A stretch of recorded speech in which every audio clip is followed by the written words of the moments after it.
Bon, ça.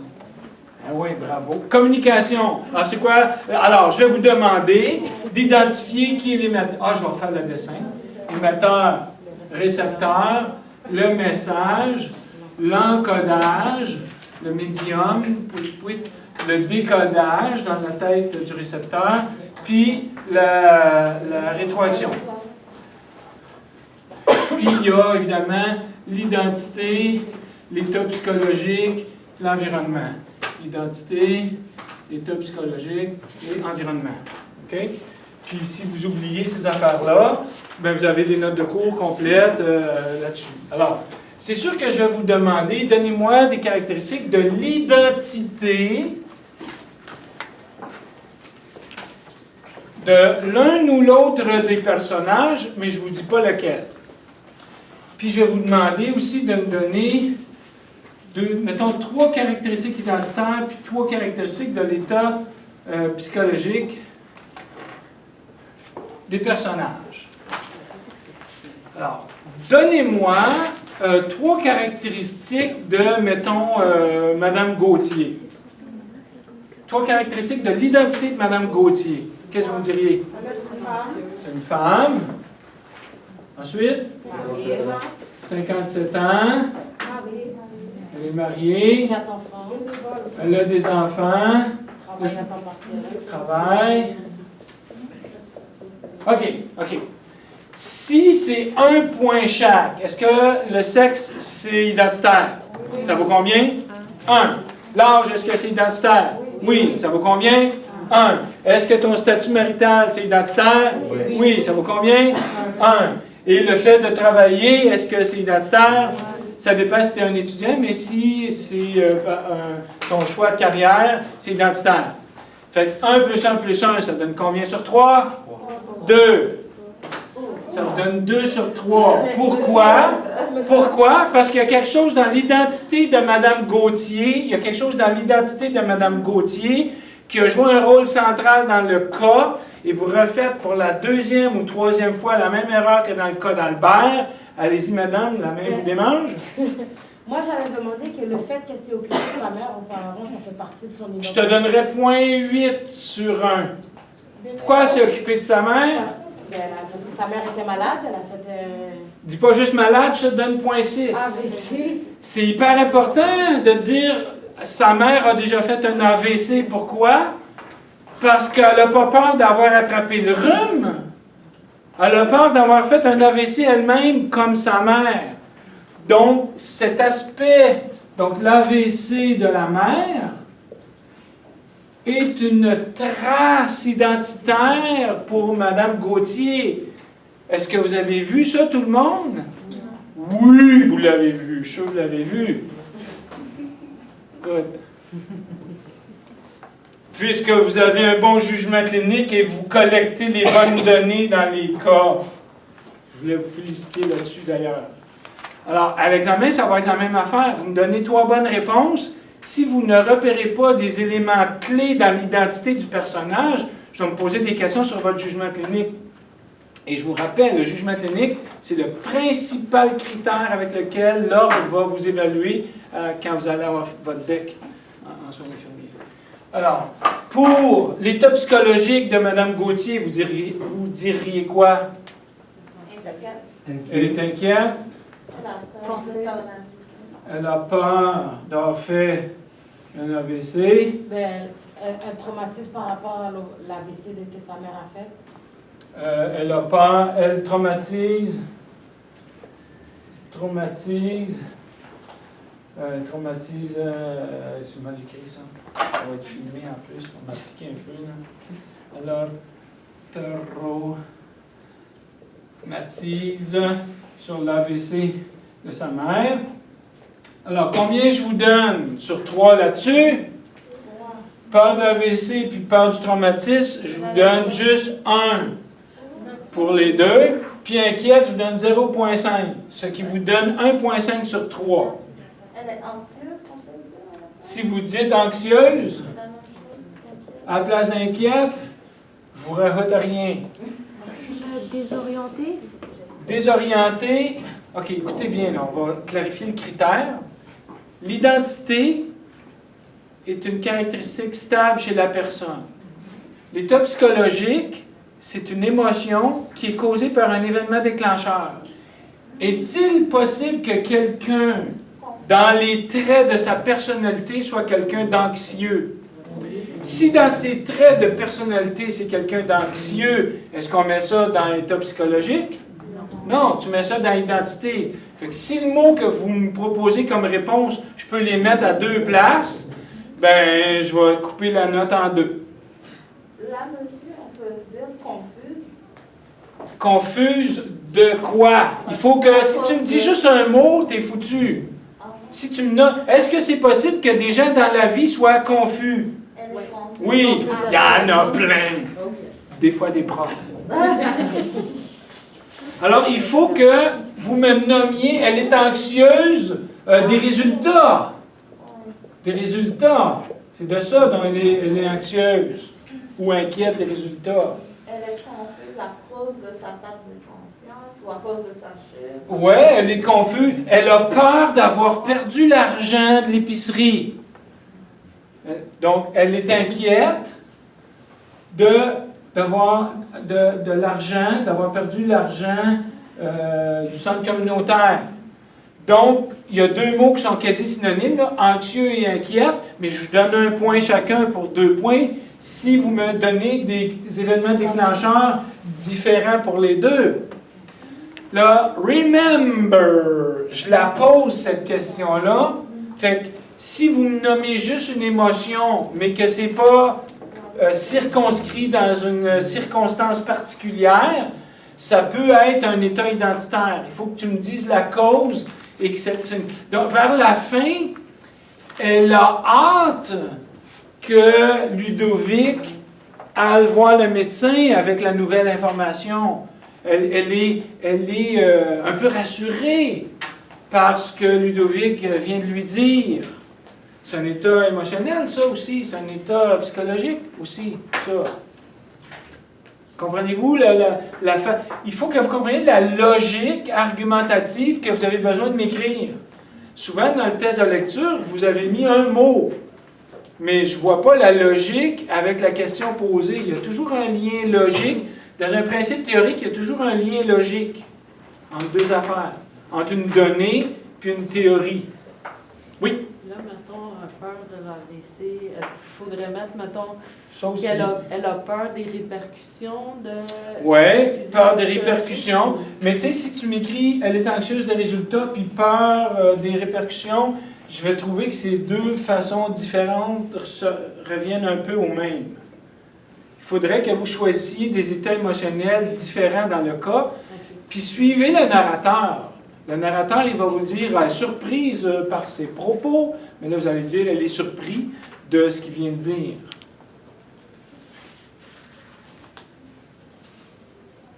Donc, rappelez-vous que pour l'état psychologique, ça prend une émotion plus une cause, un contexte de cette émotion-là. Puis je vais donner 0,5 points à chacun pour un total de 1, puis j'en demande 3 états psychologiques. Fait que vous savez que je pose cette question-là. Fait que quand vous allez les voir dans le texte du cas, écrivez dans votre cas état émotionnel 1 avec la cause, c'est telle affaire. Vous écrivez-le. Puis là, ben, tu attends l'examen que je pose la question, puis tu recopieras ta feuille de notes. Oui, madame, allez-y, j'écoute votre question. Moi, ce que je ne comprends pas, c'est pourquoi que le traumatisme causé par l'AVC de sa mère ne peut pas faire partie de l'état psychologique. Parce que c'est quelque chose qui marque sa vie au complet, ça. Ouais. Mettons, une femme se fait agresser. Peut-être que l'agression a duré 10 minutes. Sauf que son identité a changé pour le restant de sa vie à partir de ce point-là. Mettons, tu as un bébé, tu n'as jamais eu de bébé, tu accouches ton premier bébé. Ta vie change. Je ne sais pas s'il y en a qui ont des bébés ici, qui ont eu des bébés, là, mais je vous jure, votre identité change quand tu as un bébé. Tu deviens peureuse. Ouais. Oui, allez-y. Pour son identité, est-ce qu'on peut dire qu'elle est très sensible? On pourrait dire ça, oui, qu'elle a un tempérament sensible. Vous auriez le droit de dire ça. parce qu'elle manifeste une grande intensité dans ses réactions physiologiques. Effectivement, le tempérament de quelqu'un, c'est une caractéristique identitaire. C'est une très bonne réponse, ça, madame. Très bonne réponse. N'empêche que la réponse la plus importante dans ce cas, c'est le fait que sa mère ait déjà fait un AVC, puis elle a eu à s'en occuper, parce que c'est ça qui explique toute la peur de la dame dans le cas. Ça va pour identité psychologique. Maintenant, dans le questionnaire du test de lecture, il y avait une question, je pense que la question 2, c'était la rétroaction, c'était quoi la question? Non, l'encodage. Quels sont les deux principes de l'encodage? La plupart d'entre vous avez eu 1 sur 2 parce que vous avez dit l'encodage doit être l'expression du message. Certains d'entre vous ont juste écrit message. Si vous voulez que je comprenne, il faut que vous me disiez c'est quoi le rapport entre l'encodage et le message. Le rapport, c'est que pour que l'encodage soit bon, il faut qu'il exprime complètement et explicitement tout le contenu du message. Ça, c'est le premier principe. Le deuxième principe, c'est que il ne suffit pas de dire ce que tu as à dire. Il faut que tu adaptes ton encodage à l'état psychologique et l'identité et l'environnement de ton récepteur. Imaginons que je suis un professeur de stage et que vous êtes stagiaire avec moi à l'hôpital puis vous faites une gaffe. Moi, je suis responsable de votre formation, fait qu'il faut que je vous montre où vous avez fait une erreur. Fait qu'il faut que je vous le dise, votre erreur. Maintenant, est-ce que je vais dire l'erreur que vous avez faite devant le patient auprès de qui vous l'avez fait? Ou à cafétéria, en disant « Hey, Ginette! Ginette! Tu sais, là, la connerie que tu as faite avec le... » C'est pas bon. Il faut que tu fasses attention. Puis si je vois que la personne est toute nerveuse, avant de lui dire « Tu as fait telle erreur, puis la faire réfléchir, il faut que je commence par la calmer, la rassurer. Écoute, on est là pour apprendre. Puis on apprend de nos erreurs. Bien, bonne nouvelle pour toi, ma fille, t'en as fait 3. Fait que 3 opportunités extraordinaires. 3 opportunités extraordinaires. Les erreurs que vous avez faites dans le test de lecture, vous pouvez soit être en colère contre moi, ce qui vous apprend rien, puis ce qui vous draine de l'énergie inutilement. Et moi, je ne suis pas en colère contre vous quand je vois que vous avez fait une erreur.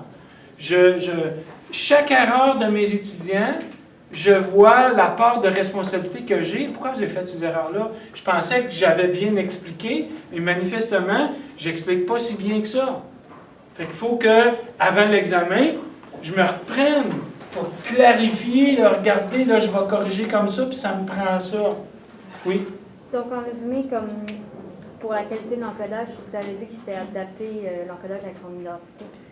Pas avec son identité, parce que je ne sais pas l'identité de qui tu parles. Tu sais, si lui, il adapte son encodage en fonction de son identité, c'est pas de son identité à lui. Non. Évitez de dire « il », utilisez les mots.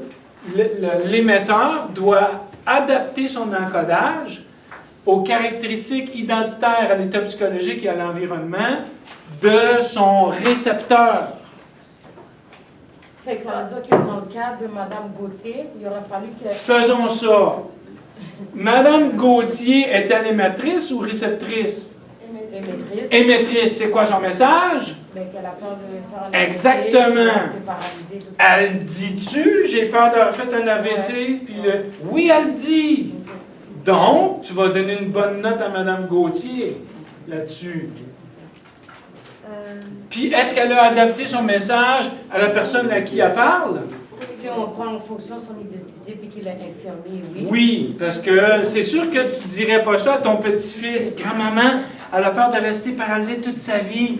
Écoute, tu vas faire capoter ton petit-fils. C'est pas à lui, il faut que tu dises ça. Tu vas dire ça à l'infirmier professionnel que tu veux qu'il te rassure, là. Oui, Non, mais je veux juste qu'on me rassure. qu'on te rassure, on va te rassurer. Non, non, non. Comme résume, c'est Daisy il doit adapter son encodage avec l'identité puis l'état psychologique avec son récepteur. Exactement. Puis l'autre, c'était quoi, vous aviez dit? Il doit exprimer l'entièreté de son message, Ok, explicitement. Ça, c'est ça, le numéro 2 qu'on devrait faire. Ouais, ça, c'est les critères. Que ce soit le numéro 2 ou le numéro 26, c'est pas ça l'important. L'important, c'est qu'est-ce qu'un encodage? C'est quoi les deux principes pour évaluer un encodage? Les deux critères. Les deux critères. Rappelez-vous de ça, je la pose cette question-là à l'examen. Évaluer si l'émetteur encode bien son message. Fait que vous allez avoir tendance à dire oui, peut-être, pour des raisons superficielles. Ou vous allez peut-être avoir tendance à dire non pour des raisons superficielles. Laissez-vous pas avoir par des faits qui vous en mettent plein la vue. Allez voir le critère théorique. Tu dis ça. Deuxième critère, c'est quoi, monsieur? Le deuxième critère, c'est lorsque tu encodes en fonction de la personne à qui tu parles. Fait que c'est différent si tu parles à un enfant, à une personne âgée, à quelqu'un qui... Tu sais, je ne vais pas parler de mes problèmes d'automobile à un plombier. OK. Premièrement, le message doit correspondre, l'encodage doit correspondre au message. Évidemment. Et deuxièmement, on doit l'exprimer à la bonne personne. Oui, de la bonne façon en fonction de la personne. Mettons que moi, je suis choqué contre mon fils de 10 ans. Je vais pas lui dire des bêtises. Je vais dire, Théo, viens ici, papa, il y a quelque chose à te dire. Tu sais, ce matin, quand tu es revenu de l'école, hier, tu n'as pas porté ta boîte à lunch.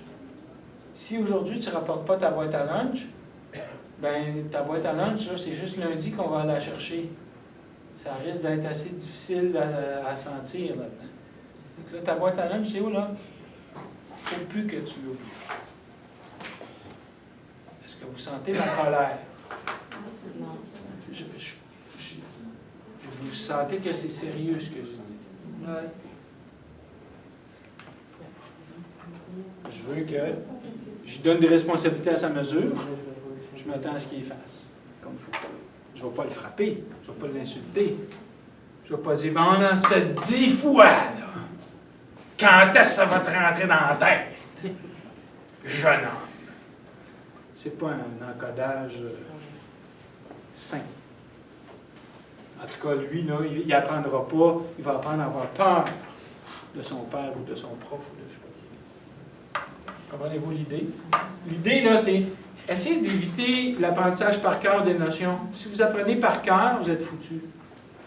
Parce qu'il faut formuler la logique de ces notions-là. Donc, ça, c'est la question sur l'encodage. De l'autre côté de la page, il y a deux autres questions sur la communication. Il y a deux mises en situation. En fait, c'est la même situation, là. Tu as une infirmière.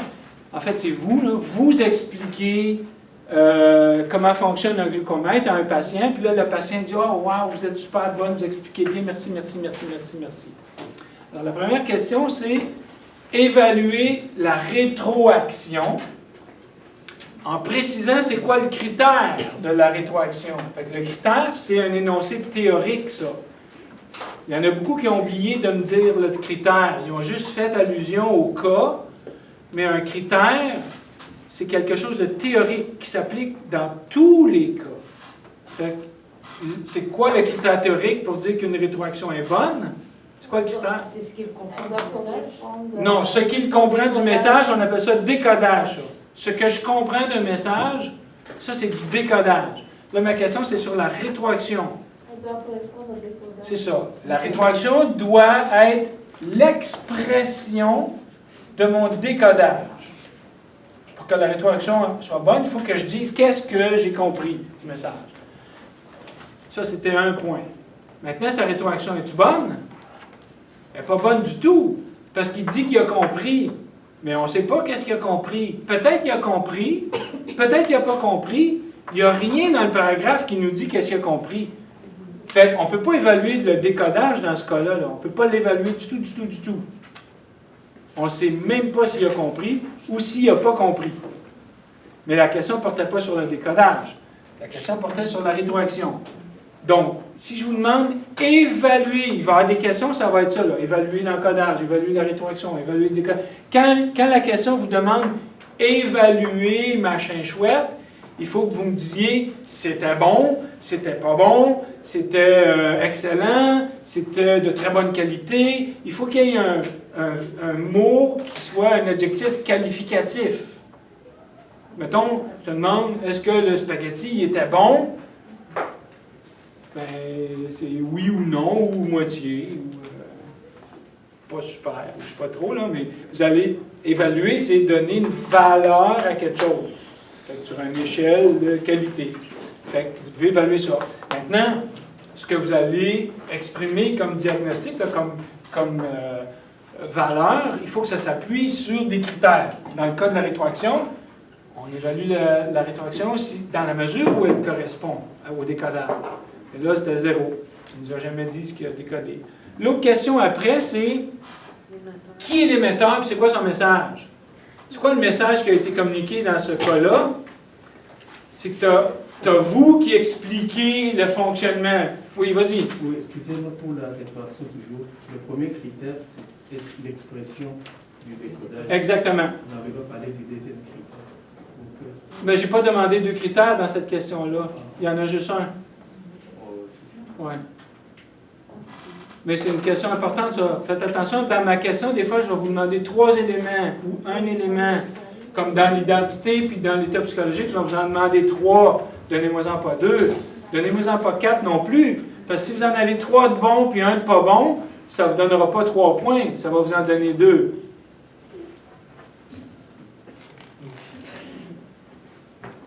Parce que tu as fait une faute, tu vas perdre 1 point. L'autre question, c'était qui est l'émetteur là-dedans? Évidemment, l'émetteur, c'est vous, mais j'acceptais si vous écriviez l'infirmière. Parce que le vous, il était au début, puis peut-être il y en a qui ont oublié les premiers mots du paragraphe. Là. Fait, dans la dernière question de l'examen, là, je demande qui est l'émetteur et c'est quoi son message. Alors, l'émetteur, c'est vous ou l'infirmière. Et le message, c'est l'explication du fonctionnement du glucomètre. C'est ça qu'elle a essayé d'expliquer. Ce n'est pas la compréhension du fonctionnement du glucomètre. La compréhension du fonctionnement du glucomètre, vous metteriez ça où dans la théorie de la communication? Dans la rétroaction. Non, Décodage. dans le décodage. La compréhension de quelque chose, c'est du décodage. Ce que tu comprends de quelque chose, c'est ton décodage de cette chose-là. Après ça, tu le dis ou tu le dis pas, ce que tu as compris, ça dépend des gens. Là. Mais si tu le dis, on appelle ça de la rétroaction. Si tu dis rien, on n'appelle pas ça rien. Parce que la rétroaction, c'est... Dans rétroaction, il y a action. Il faut que tu fasses de quoi pour exprimer. Sur la théorie de la communication, est-ce que vous avez des questions? Oui. Vas-y. Oui, la question, parce que moi, par exemple, dans mon cas, je fais toujours les liens entre l'émetteur et le récepteur. Même dans les cas du décodage, je ne sais pas si je fais erreur, j'ai toujours tendance à faire un lien avec l'émetteur. Je ne sais pas si vous comprenez. Oui, bien c'est correct que toutes ces notions-là, elles sont toutes liées les unes avec les autres. Oui. Or, ici, par exemple, dans les cas de... Du glucomètre? Oui, du glucomètre. Madame s'exprime. Ah, j'ai compris. Oui. C'est vrai que dans les cas, ce n'est pas spécifié, que vous n'avez pas dit que là, on n'a pas compris. Mais elle dit. Oui. Ouais. Alors. Donc, elle dit quelque chose, donc elle donne de la rétroaction. Elle s'exprime, « Ah, ouais, je suis content! » Ça, c'est une réaction qui vient après un échange. Donc, on appelle ça de la rétroaction. Je m'exprime sur ce qui s'est passé antérieurement. Je m'exprime. Maintenant, ce que tu as exprimé, là, est-ce que c'est d'une bonne qualité ou pas une bonne qualité? Oui, c'est cela que c'est confus, en fait. Parce que dans les cas, ce n'est pas spécifié. et que on a juste vraiment la réaction. Qu'est-ce qui est spécifié dans le cas? C'est le message. C'est quoi le message? C'est le fonctionnement du glucomètre. Oui. OK. Alors, qu'est-ce que je dois vérifier par rapport à la compréhension du patient? Qu'est-ce que l'infirmière... Mettons, vous expliquez le glucomètre à un patient. Vous voulez vérifier quoi après avoir expliqué? S'il a compris. S'il dit « Ah, je suis content », vous allez en déduire qu'il a tout compris? C'est sûr que non. C'est sûr que non. C'est sûr que non. Il faut que dans les mots qu'il emploie dans sa rétroaction, on ait des informations sur le fonctionnement du glucomètre. Il faut qu'il me parle du glucomètre. Il faut qu'il me parle du glucomètre. Il faut qu'il me montre comment on l'allume, comment on le ferme, comment on lit le petit chiffre qu'il y a, comment on met la nouvelle languette. Il faut qu'il me parle du glucomètre. Mettons, là, moi, à l'examen, là, mon message, c'est les théories de psycho. Imagine que ma question, c'est « Avez-vous compris les notions théoriques? » Là, vous réfléchissez, puis là, vous dites « Oui, j'ai très bien compris. » Là, vous me remettez les feuilles. Puis là, je corrige. Mais vous croire, moi? Comment je vais faire pour savoir que vous avez compris? C'est si vous utilisez les mots de vocabulaire à la bonne place, puis si vous utilisez les principes des bonnes notions théoriques de façon logique, avec les faits que vous allez, qui sont dans le cas. C'est sûr. Ben, si je vous ai bien compris, oui. Et si je dois, nous devons faire très attention, nous devons nous limiter dans les contextes, dans les cas que tu nous donnes. Oui, absolument. Il ne faut pas que vous inventiez d'autres faits que les faits que je donne à votre disposition. Toujours. Et si vous avez besoin d'un nouveau fait très important, ben, il faudrait que votre intervention soit l'infirmier devrait poser telle question pour obtenir l'information importante qui n'est pas présente. Ce serait ça l'intervention. D'ailleurs, le cas de Mme Gauthier était un cas qui était présenté à l'examen de l'ordre. Et c'était un jeu de rôle où l'étudiant devait... il y avait un acteur qui faisait Mme Gauthier et elle ne lui disait pas qu'elle avait pris un médicament non prescrit. Et il fallait que l'infirmier pose les questions pour se rendre compte, qu'est-ce qui s'est passé pour que vous perdiez connaissance? Puis là, elle devait dire, ben écoute, depuis plusieurs semaines, je me sens fragile, puis ma belle-sœur m'a donné des médicaments. Puis là, ben, l'infirmier devait dire, votre belle-sœur vous a donné, est-ce que votre belle-sœur c'est un médecin ou quoi? Puis qu'on trouve que ces médicaments-là n'ont pas été prescrits. Mais c'était encore plus difficile que le cas écrit que je vous présente parce que l'information n'était même pas là. Puis il fallait que, par ces questions, vous alliez chercher la donnée essentielle pour faire sortir l'information. Monsieur Martin? Oui? Dans le cas de Mme Gauthier, Oui? la ligne 196, Ligne 196 du cas de Mme Gauthier. ça dit, oui, tout à fait, Mme Gauthier, vous êtes très clair, c'est toujours difficile à décrire avec des mots la douleur, mais je vois. Cette douleur d'aujourd'hui, c'est pas comme une pointe, mais c'est plutôt comme un bloc de douleur qui couvre une bonne partie de votre côté, de votre hanche et les hauts de votre cuisse. Oui. Ça, c'est le décodage? En fait, oui, mais c'est aussi la rétroaction. Rappelez-vous que la rétroaction, c'est ce que dit la personne. Fait que s'il est en train de te dire ce qu'il a compris, dans le même numéro de ligne, c'est rétroaction et c'est décodage. Maintenant, est-ce que le message de Mme Gauthier portait sur cette information-là? Si c'est oui, alors il a bien décodé, mais si c'est non, ben, c'est une bonne rétroaction parce qu'il dit ce qu'il a compris, mais il n'a pas bien décodé. Il n'a pas bien décodé. À quoi on voit le décodage? Il faut qu'il corresponde au message. Rappelez-vous le principe théorique que vous devez utiliser pour évaluer la communication, les différents éléments de la communication du code. Est-ce qu'il y avait une autre question sur la communication? Je ne pense pas. Vas-y. Mais vous avez dit, le décollage, c'est quelle ligne alors? Parce que lui, il explique dans cette 197 à 200, il explique qu'est-ce qu'il a compris Ouais. dans Madame. Donc, il donne beaucoup de rétroaction, Ludovic. Puis, dans ce cas-là, en plus, le message de Mme Gauthier, c'est quoi? Il y en a deux. Là, listen to me very carefully. À l'examen, il va y avoir deux messages. M1, M2. Comme dans le cas de Mme Gauthier. Dans le cas de Mme Gauthier, elle a peur de l'AVC, mais elle a peur aussi de rester paralysée. Peut-on avoir fait un AVC sans rester paralysé? Oui. Puis peut-on être paralysé pour des raisons différentes que l'AVC? Oui. Paralysie. Fait que, je vais vous le donner, le message du cas de l'examen. Je vais vous le donner d'avance pour que vous placiez les bonnes personnes. Donc, peur d'avoir fait un AVC, ça nous dit qui est émetteur? C'est Ludovic qui a peur d'avoir fait un AVC? Non. Donc, c'est sûr que c'est Mme Gauthier l'émetteur. Maintenant, vous allez devoir évaluer, est-ce qu'elle encode bien? Ouais. Elle le dit-tu explicitement qu'elle a peur de l'AVC puis qu'elle a peur de rester paralysée? Oui. Oui. Alors, la preuve de ça, il va falloir que vous me donniez un numéro de ligne.